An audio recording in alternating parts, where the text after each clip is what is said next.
Hello guys, welcome to my blog. અને આજે છે એકદમ ઇમ્પોર્ટન્ટ અને સ્પેશિયલ દિવસ. કેમ તે ચાલો હું તમને બતાવું. તે પહેલાં આપણે ભગવાનના આશીર્વાદ લઈ લીધા અને કહ્યું ભગવાન બધું તમારા ઉપર છે, સાચવી લેજો. અને હું નીકળી ગઈ મારી મંઝિલ તરફ. પણ યાદ આવ્યું કે અલા ચશ્મા તો માથા પર જ રહી ગયા, એટલે ચશ્મા પહેરવા માટે બાઇક ઊભી રાખી, ચશ્મા પહેરી લીધા અને હું નીકળી ગઈ જવા માટે. પણ રસ્તામાં બહુ જ ગરમી લાગી અને બહુ જ તાપ લાગ્યો.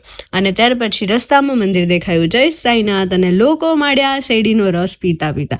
અને હું પહોંચી ગઈ માંડવી નગરપાલિકા, જ્યાં અમારે જવાનું હતું. પહોંચતાની સાથે મેં લાગી પગે, કારણ કે વર્ક પ્લેસને રિસ્પેક્ટ આપવું દેટ ઇટ્સ ડિફરન્ટ. અને ચાલો હું બતાવું અમારી પાલિકા.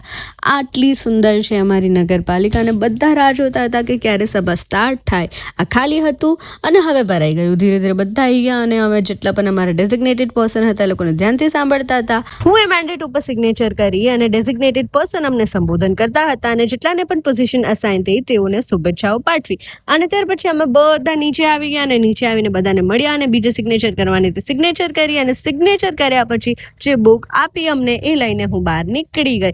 પાલિકામાં એકદમ ખુશીનો માહોલ છવાયેલો હતો. તો આ હતો મારો સ્પેશિયલ અને ઇમ્પોર્ટન્ટ ડે, કારણ કે પોઝિશન અસાઇન થવાની હતી.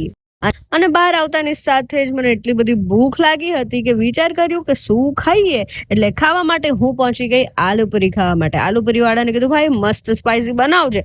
અને ઘરે આવતાની સાથે જ હું સીધી આડી પડી ગઈ, કેમ કે બહુ ગરમી લાગી. So see you again in next blog. By.